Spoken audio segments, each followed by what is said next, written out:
On today's show, Cavs guard Darius Garland has had one of the best bounce back seasons in the entire NBA so far. We're going to talk about all that and so much more with Dan Devine from Yahoo Sports on today's edition of Locked On Cavs.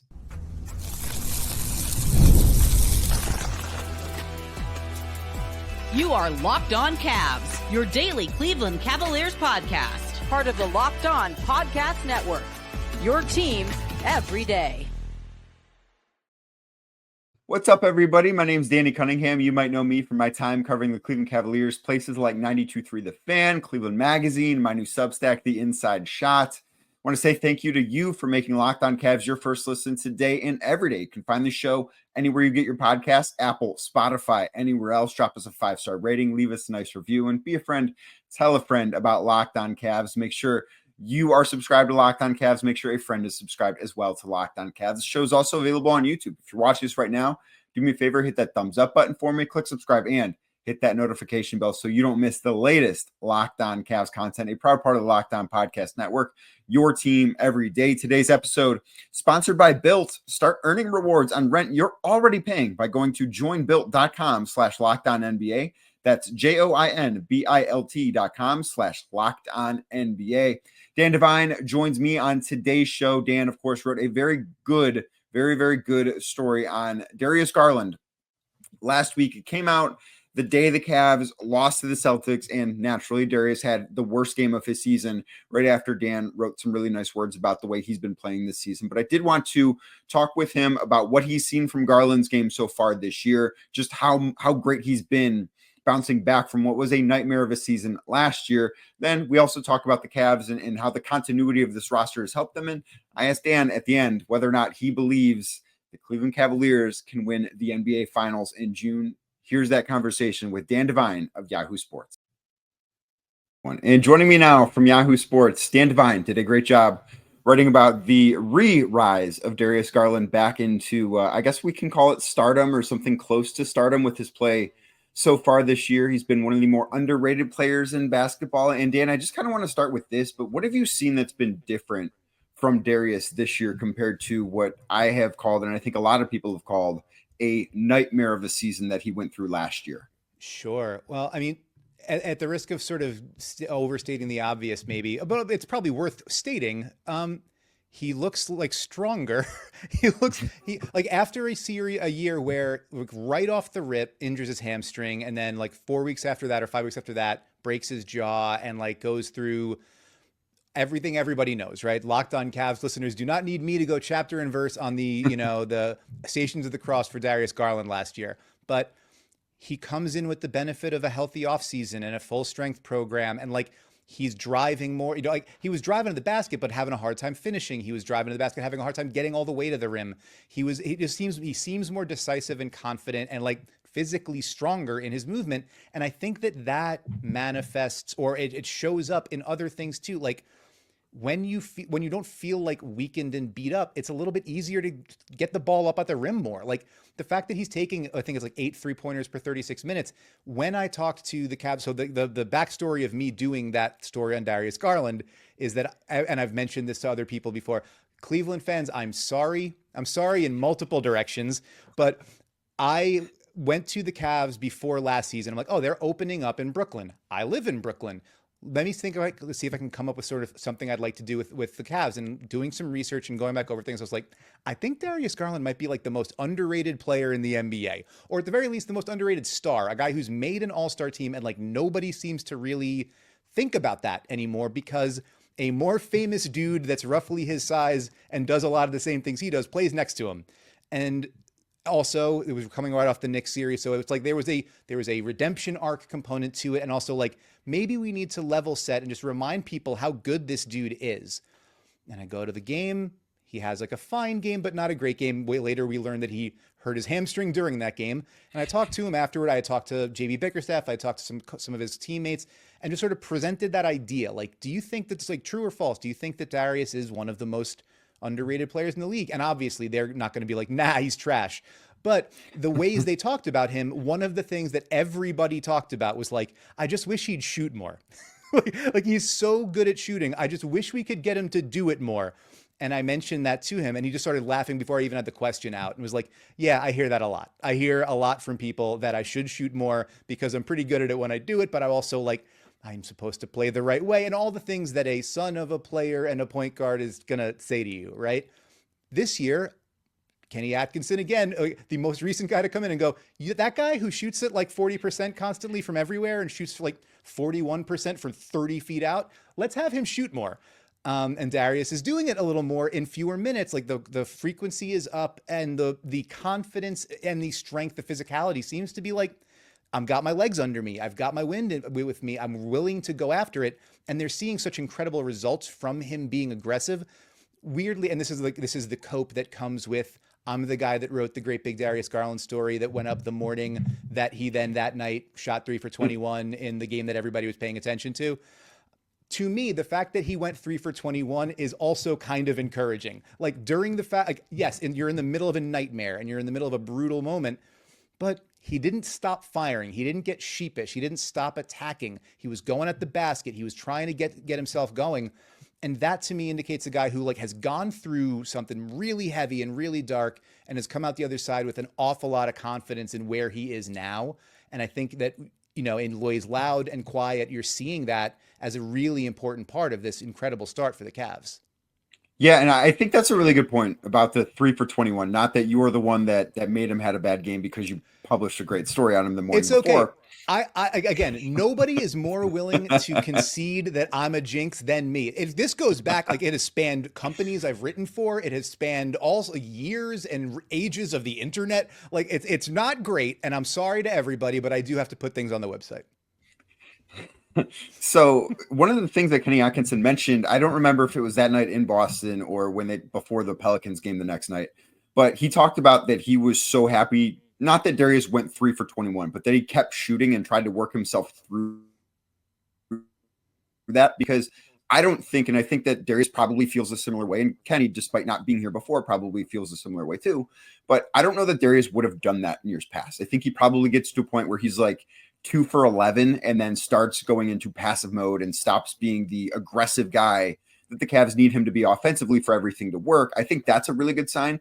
And I think the thing, Dan, that stands out to me the most is the confidence that he's playing with and the willingness to get downhill to the basket. Because if I would have gone through what he went through last year in terms of having a fractured jaw and having to miss 6 weeks and losing, I know they're saying 12 pounds. I've heard it's been more than 12 pounds. They're sort of underplaying how much weight he lost during that stretch. I don't think I'd want to go to the basket anymore either. So to see that back and doing that at the frequency he's doing, that has to be one of the best signs from his game.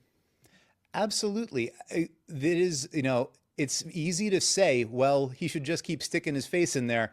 The more your face gets broken, the harder it probably is to do that. So being able to, you hear it with other bodily appendages and parts of your body, it takes guys a while to trust their knee again, right? It takes guys a while to trust that they can plant on an ankle after they're coming back from a high ankle sprain, whatever. Insert thing here that getting back to a face, it's hard to imagine being well, I just got to get smacked in the face enough that I feel comfortable with it. But maybe that's part of it. I don't know. But I mean, the proof is in what we're seeing night to night. I think it's 15 drives a game. He's shooting something up near 60% on those drives. So even in the trees, even in the chaos, when it gets claustrophobic and tight in there, he's still finding the ways to get all the way there and finish, and being able to either quick step it like we've seen from him so often, where he gets the the scoop up on the board before the shot blocker can rotate over, or just I'm gonna go in there and I've built back that insert number of pounds here, and I'm confident that if I'm gonna bump into somebody, I'm not just gonna go flying again. And that when you it's been one of the most, I found the Cavs fascinating, which is probably a good time to be on a Cavs podcast. I think that they're a really interesting team as a team building story, because it's there's a hero's journey arc to it. And I wrote about this before the start of last season, where it's start from, you're laid low after the LeBron exit. You go through and you're drafting and you're developing and you're trying to just figure out what you have in young players, and you get a couple that stick, and then you make a trade, and this works. Jared Allen fits really, really well with this, and Darius becomes an all-star, and they get to the play-in, but the injuries and the vicissitudes of needing to go up and play Kevin Durant and James Harden and whatever, like that lays you low, or whoever was on that Nets team at that point, it all blurs together for me, lays you low, right? And Penny Atkinson too, I think. There you go, right? These things all tie together. The narrative strands all weave together, and then you go and you make the Garland or you make the Donovan Mitchell trade, and it's, what is that going to mean for everybody else? Is everybody going to recede? Are guys going to be uncomfortable in their new roles? And as a matter of fact, no. And then you get back to 50 wins. You get back to the playoffs. It feels like it all fits together a little bit janky and weird, but no, the results are there. The net rating is fantastic. The offense, all these things. And then you get punched in the mouth in the Knicks series, and everyone's got to rebuild and start over again. And so that was the point to me where heading into last year, I was like, this can go one of two ways. It can be like we take the next step up, or we are knocked backward by this failure. And then secret option 3 revealed itself, which was everyone's going to get hurt. All the injuries are going to overlap. We're still going to kind of grind our way to a 4 seed, and we're going to win a series that was like white knuckling it. And oh my God, everyone felt really, but like there was advancement with retreat at the same time. It was like the push and pull. No one thought it looked as good as it did before, but also there were reasons why. And JB Bickerstaff becomes the fall guy, and it's an unfortunate set of circumstances, but people sort of had the feeling of, here's why he would go, here's why we would move on. We think there's more ceiling to be reached for. And then you come back this season and everything is clicking and it all makes sense. Even the parts that like people like me that look at it and go, 2 bigs and 2 point guards and no wings and it can't work. And then it's like, shut up. It does. It totally does. Watch it. Look at it every night. And the possibilities of it are so interesting to me, because it's not like, it's so easy for, again, people like me and the national media that sort of parachute in to look at it and say, the most interesting thing here is, when does this become kludgy enough that someone's got to get traded? Because then we can talk transactions, and then we can make up fake trades, and we can sort of, go back and forth on that. The basketball part is really, really interesting with this team, and Garland's a huge reason why, because if Garland wasn't arguably one of the, 15 or so best shooters in the world by a lot of metrics, you couldn't have Evan Mobley be more of the handler and more of the facilitator and more downhill attacking from the elbow and in delay action and whatever else. You couldn't run more of like the split stuff that was the Warriors-esque kind of actions. You couldn't do some of those things if you didn't have 2 elite guys like that. And so Garland reestablishing himself as one of those makes the basketball so much more interesting. And maybe that's frustrating for folks like me, but maybe not for actual me. Well, I think the basketball aspect of it has been really great. I've got one more thing on Garland, then I do want to talk about the Cavs roster construction, sort of how they got here coming off of that Knicks series. We'll do that next right here on Locked On Cavs. Today's show is brought to you by Built. And if you've not heard of Built, you're about to thank me, because earning points on rent is now a reality when you pay your rent through Built. You don't even have to check with your landlord to start earning points that you can use towards flights, hotel stays, fitness classes, and even your next rent payment. So let me break it down for you. If you're a renter, you can start by taking advantage of Built. What you do is you earn points on groceries, travels, practically everything we buy, right? That's what you already do. Why not earn points on rent? There's no cost to join Built. And as a member, you will earn those valuable points on rent and your everyday spending. Built points can be transferred to your favorite hotels, airlines, even the ones that you maybe haven't heard of. There are over 500 airlines and 700,000 hotels and properties around the world that you can redeem your Built points towards. Points can also be redeemed towards a future rent payment and unique experiences that only Built members can access. So if you're not earning points on rent, my next question, why not? Right? Why not?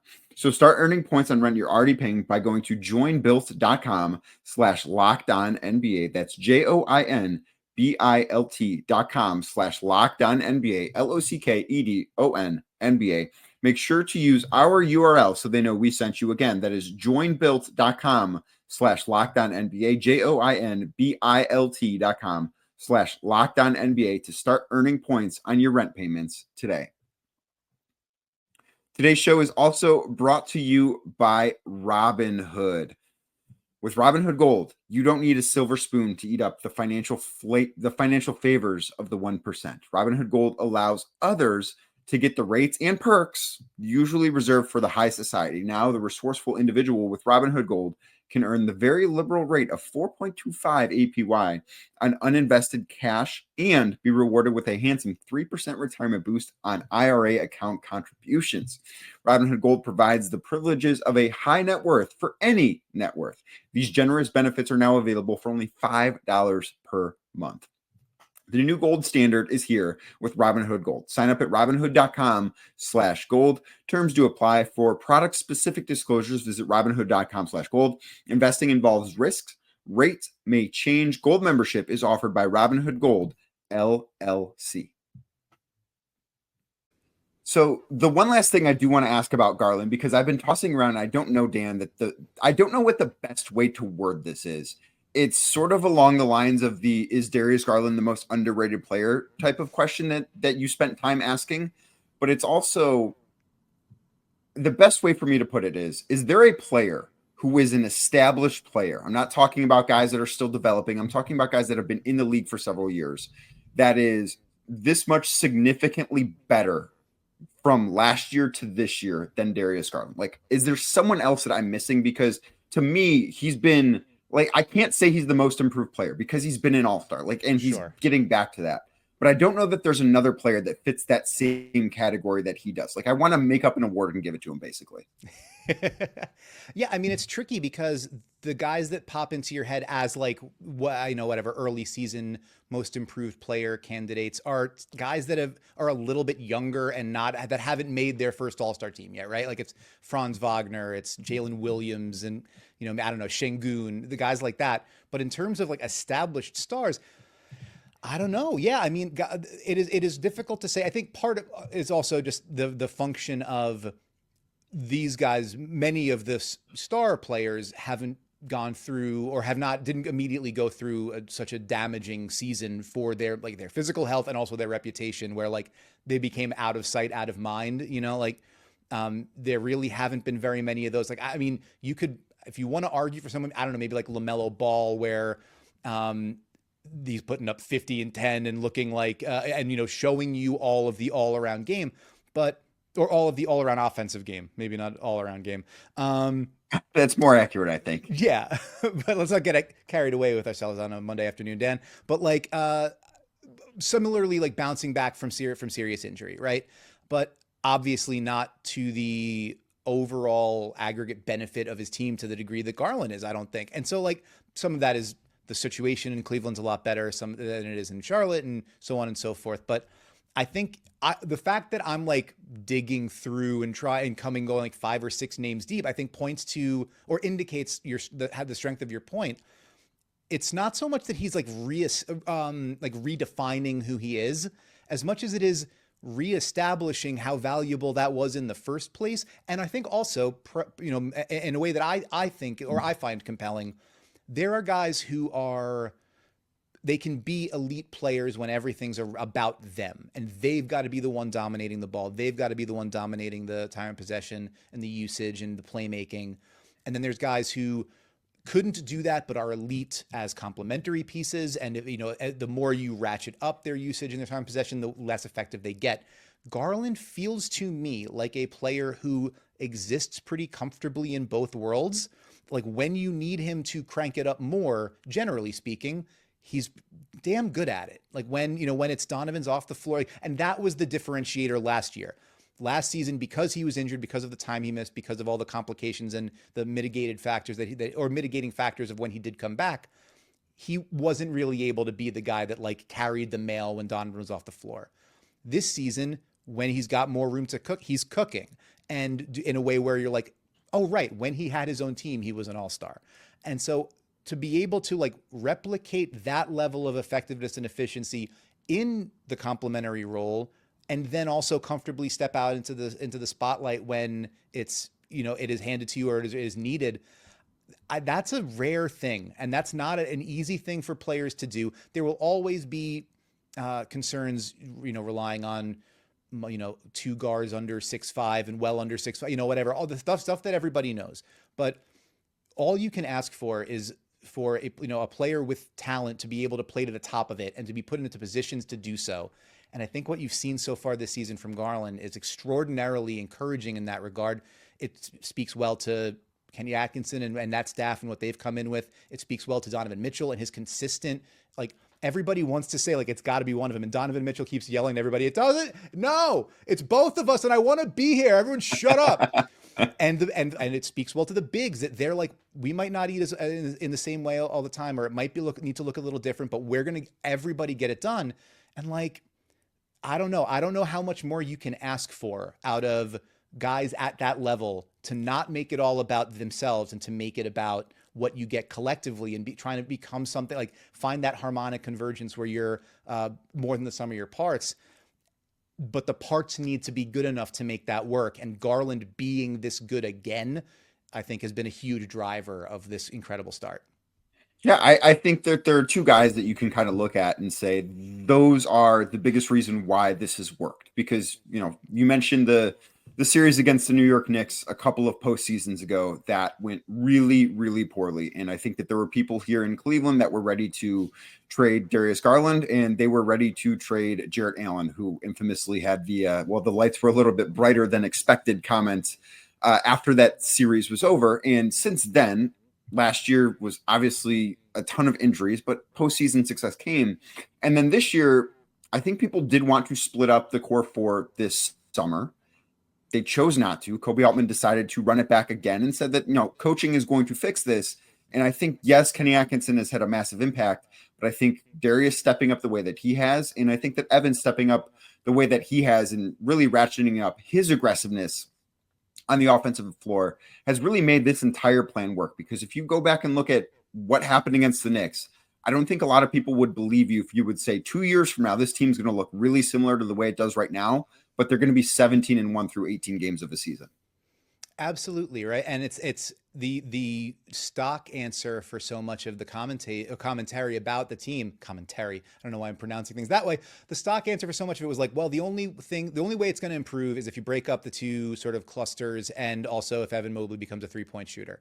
It's like, actually, there's maybe there's more than one way to skin a cat. And I think there's a lot to Kobe Altman and the front office deserve a lot of credit for saying, we don't necessarily think that forsaking super talented mid-career or like prime age players who got us to this point without having real evidence that it can't work is an indicator, like at multiple sample sizes of series that indicate that it can't work. Like everybody's healthy, everybody's operational, and we just get drummed out 3 years in a row. Okay, then you maybe make different decisions. But young guys can get better, coaches can learn, opportunities can arise because other talent can come in. Maybe all of a sudden Ty Jerome is the sixth man of the year and your rotation looks a hell of a lot different and there's more shooting and more playmaking around, and that provides more opportunities for other guys. And so like it's the eco or the way it's so much more science or more art than science rather in terms of team building. And obviously an awful lot of science gets applied to it. An awful lot of extremely smart people spend an awful lot of time and energy and money figuring out the best ways to do it. But sometimes you also have to like resist the urge to overwhelmingly tinker and resist the urge to just go off of the last thing you saw and let that inform rash decisions. And I think they deserve a ton of credit for falling back on that, because you don't see many cores this young that have shown you the ability to be a top 5 defense and like a top 7 offense or whatever. And they had that. It just wasn't all at the same time, and it wasn't all on display in the biggest moments. But like, everything's false until it's true. Like things don't happen. Nothing is possible until you see it happening. It was that way with the Warriors, and jump shooting teams can't win the championship. It was that way with the Celtics and the Jaylen Brown, Jason Tatum thing until all of a sudden they're holding the title. Like eventually everything that happens, we wind up being like, oh, we should have seen the signs of that. Maybe the fact that like 2 years ago, this was, an elite defense that was, I think, second in the league in net rating, 50 plus wins, and then just ran into a bad matchup. Like that happens. Teams need to grow. You need time to build. That's the hero's journey thing. Play in to playoff, to win a series, Two, I don't know, but like if you sort of cut off your nose to spite your face with in search of the quick answer, you maybe never get to find out where it can go. And I think they're putting themselves in position to ask some pretty interesting questions about just how far this one can go. Today's show is brought to you by Skims Men. You've heard me talk about Skims a few times now on Locked On Cavs, and you're probably thinking, oh, here we go. He's going to talk about how great underwear is again. Yeah, I am, because Skims Men is the best underwear that I've ever worn. I've worn a lot of different underwear brands throughout my life. None of them even begin to compare to Skims Men. I didn't think when I heard of Skims Men, I'm like, that can't be great. Wrong. It's great. It's awesome. It's the best underwear I've ever had, whether you are into cotton, whether you want the stretch fabric. I love the stretch 5-inch boxer brief. It's my favorite thing. It gives me that athletic feel. That is what I'm looking for as a once upon a time washed up athlete. That is how I like to feel. And Skims makes it the absolute best. I promise you.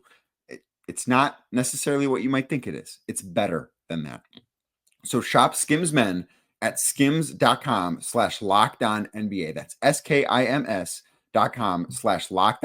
LOCKEDON and let them know we sent you. After you place your order, select podcast in the survey, select our show in the drop-down menu that follows. That would be Locked On NBA. And if you're looking for the perfect gifts for the whole family, Skims just launched their biggest holiday shop ever, also available at skims.com/LockedOnNBA. That's SKIMS.com/LOCKEDONNBA. It's the best underwear I've ever worn. It might be the best underwear you've ever worn as well. Head on over to skims.com/LockedOnNBA. And I do think part of the impatience that some Cavs fans have had is that, this is an organization that hadn't, before that series against the Knicks, had not lost a first round series since the spring of 1998. And a lot of that is because when LeBron was first in the league, the first time they made the playoffs, they made the second round. And then when LeBron made the second round at least every year after that. And then when LeBron came back, it was just, we'll see you in June in the finals every year. Like, I don't think that the city of Cleveland, and I've talked about this before, I don't think that the city of Cleveland necessarily had a great grasp of what it's like going through the trials and tribulations of the NBA playoffs, because here it hadn't been done. Like, LeBron was a magic elixir born 35 miles from the arena, and that changed the equation all the time. But I do think that is a big reason why it's been maybe a little bit more difficult, especially seeing so many people nationally saying, well, you can't have two small guards and two bigs. You need to diversify what the skill sets look like. And I do think that there's a lot of merit to that. Obviously, if there weren't, there would be a lot more teams that are built like the Cavs, and there aren't. But I do think that all kind of combines into, well, can this really work? And we don't know that it can for sure. But to me, it looks like a team that can work at the highest level. Everybody's chasing whatever I've listened to people talk about the NFL, and I have not regularly followed the NFL for a while because I'm a Giants fan, and there's really no reason to follow the NFL. Do you want to have that kind of sorrow podcast? Because I think I might be able to one up you there. I'm sure I'll listen. Yes, that's right. Yeah. I believe that the factory of sad. Yeah. Anyway. Yes. So, but I hear people when they talk about the NFL, they often talk about like the new meta. What's the meta for the league? And is this kind of pass coverage? It's this kind of offensive structure and this sort of play caller. Everyone is going to want to chase the Celtics because I wrote this after the finals. Like, it looks a hell of a lot like the solution for modern basketball. Like, you have nobody that's like under 6'4". You have everybody that can pass, dribble, screen, shoot. Like it's positionless, and it's like total football, but basketball, right? Like it operates in this way where there's like, you're conceding nothing. You're making it impossible to cover the ground, and you're stretching the floor, but also you can post mismatches. There's so many different ways to get to where you want to be. And no one to attack. Yes, of course, everyone would like to build that team. It's really hard. And you need to get really lucky, and you need to have some things bounce your way. Like Kristaps Porzingis, who had myriad injuries in his previous stops and played in Washington where nobody paid attention to it. And he needs to stay healthy for the whole season and be awesome. And like, all right, well, great. Derek White needs to go from like maybe the second or third best player on the Spurs to an all-star. Some things have to go right. All of which is to say, if you can't just say, I'm going to build it that way, because it's hard. It's really hard to do that. And you need some incredible starting ingredients that are like 6'8" and switchable and do everything. It's hard. Those guys are hard to find. And so if you can't do that, what you need to do is find a way to get your 5 best guys on the floor, and ideally to have like 6 or 7 or 8 really, really good ones. Get their 5 best guys on the floor at the same time with plans for how you can try to make that team play your way. Or when they punch you in the mouth and get out to a big early lead, how you can figure out like what buttons can I push to scratch back. That happened in Boston, right? And on a night where the Celtics come out and they're hitting everything, they're beating you up at the beginning, Garland can't make anything, it's still a tight game late. And like on the road, in the game where everybody's going to watch to see like if you're a fraud or not, and there weren't, that team, and then they bounce back off of that and then just go and they win a couple more games, right? Like it's not exactly a hot take to say that the 17-1 team looks really good, but right. Yeah. But I think there is like, it feels a little bit like, and I understand why, but it feels a little bit like people are just kind of waiting for it to stop making sense. Like, yeah, like they're obviously not going to run this hot. It's not going to be this good. And it's like, yeah, okay. They're not going to go 74-8. Okay, fine. What argument do we have for this not being a team that should be in the conversation for 1 or 2 in the East all season, barring, knock on wood, barring anything dramatic? Like the fundamentals are here. The team that was an awesome offense 2 years ago, and then they had their starting point guard miss like most of the season or miss like 25 games last season, and then a whole bunch of other guys miss a whole bunch of other games last season. Those guys are all back and they look great. The team that has been a great defense since they paired those 2 big guys, great defense. They are shooting more by design. Their shooters are shooting it great because of the way they've reorganized some of the offense and some of what they're running. Why should we? I mean, maybe everybody's not going to shoot. The whole team isn't going to shoot 42%, but like, I don't know. Why should that not be one of the handful of best 3-point shooting teams in the league, especially at the volume they're putting them up? And like, if that's the structure and that's the format and that's the formula and the pieces, it's not everybody running over their heads. It's guys who have shown up, have a track record of doing this, with I guess the exception of Ty Jerome. But like everybody else has it's got like 2 guys who have made or 3 guys who have made all-star teams and 1 guy who everybody thinks is going to make an all-star team in the next 5 minutes. So like, it's not shocking that this team looks this good. And I don't know that I understand the skepticism about why it would continue to look that good, with the exception of, like we said, like until you do it, people don't believe you can, and you bear the burden of proof. And that's something that the Cavs are going to have to deal with. And I'm sure every single person in that locker room and in that organization is like, everyone's going to pick somebody else until we win a couple of these series convincingly. And we'll see, I mean, that, we'll find out in April, May, and June, but I will say like what I have seen through this first month plus of the season, this first quarter of the season, makes me, before the season, I was curious about them and said like, why shouldn't I believe that's a 55-win team? And there was all the reasons that we talked about, the structural imbalance and injury questions, and is Garland going to bounce back, and yada, yada, yada. They've answered all of them in the affirmative. And so like, based on the evidence at hand, I don't know why you wouldn't feel confident that this team should be one of the last ones standing with a chance to do something pretty special. So, Dan, this leads me to my last question, to the biggest question, to the question that I've been asking everybody that's come on Locked On Cavs throughout the great start to the season for the Cavs. Are the Cavs capable of winning the NBA Finals this June? I think so, because I think it's not like everybody is capable of doing it, but I think like there are, when you see juggernauts or you see teams that seem unbeatable, like a lot of times it's you pull one Lego piece out or one thing goes a little, a butterfly flaps its wings in Shanghai and all of a sudden who knows where you wind up. Like the Raptors shouldn't have beat the Warriors, but the Warriors got hurt and the Raptors didn't, like insert, like the Bucks were down 2-0 to the Suns, right? Or like, it's like these things can get weird, and what you need is a structure and you need talent and you need the ability to be elite at both ends of the floor. If you are telling me that, by the time we get to April, the Cavs have been a consistent top 5 team on both ends of the floor, they've got their guys, like, yeah, the Celtics are going to be really tough out. There are going to be tough outs along the way that might be better equipped to, handle some of those mismatch concerns and like push the buttons that are going to make things painful for the Cavs. Okay. So what the Cavs need to be able to do is like play through that pain and deal with it and find solutions. Kenny Atkinson does not have the like long postseason track record, right? Like he doesn't have he's not a sterling decorated head coach in that way. But again, guys aren't until they are. Like I've seen nothing from Kenny Atkinson to suggest that he couldn't problem solve in real time if he's got the ingredients and the tools and the opportunity to do it. So I don't know. I see nothing that indicates to me that this can't be real. On the base level, if you ask me, do I think that Donovan Mitchell could be the best player on the floor for 2 weeks? I do. I think he's that kind of player.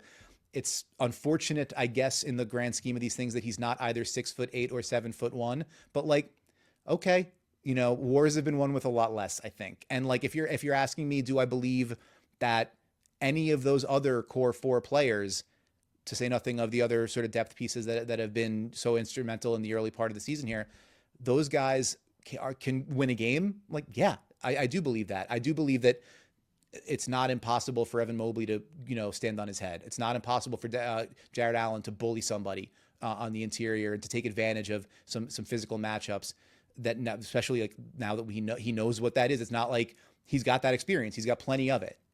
And if you're asking me, do I think that Darius Garland is the kind of player who could hit 6 threes in a game or control it with the dribble and control it with his playmaking? I do. I absolutely do. So there's a lot of ways for them to win. And the defense guarantees a floor to me. So I don't know how many teams, like off the top of my head, maybe like 5 or 6 that I think would have a real good shot at it, that I would believe it if you told me. And I think they're in that group.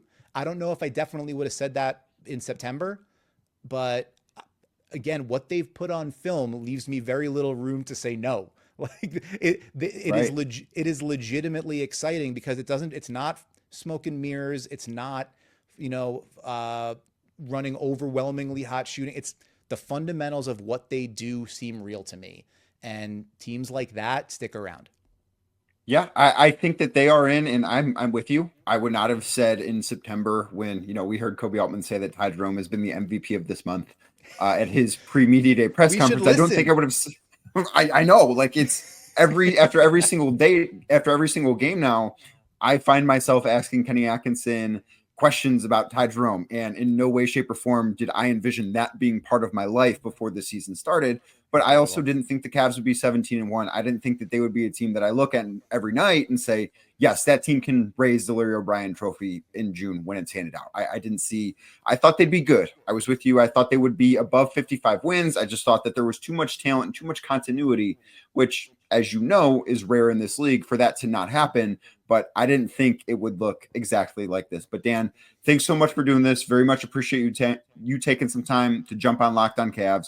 Everyone, go check out everything Dan writes over at Yahoo. If you want to be a smarter basketball fan, Dan is the guy that will help make you become that. He's one of my favorite writers that covers the league. So go check out everything he writes. Also, you can find him on Twitter at Your Man Devine, and on Blue Sky too, which is better now, at Your Man Devine as well there. Dan, thanks so much, man. My pleasure. Thanks for having me, Danny.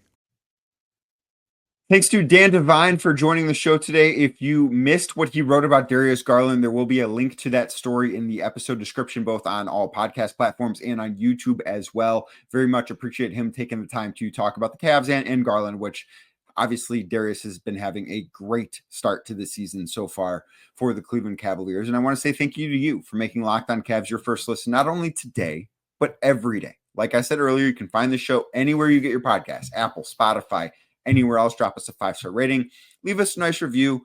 Also, be a friend, tell a friend. Make sure a friend is subscribed to Locked On Cavs. Make sure you're subscribed to Locked On Cavs.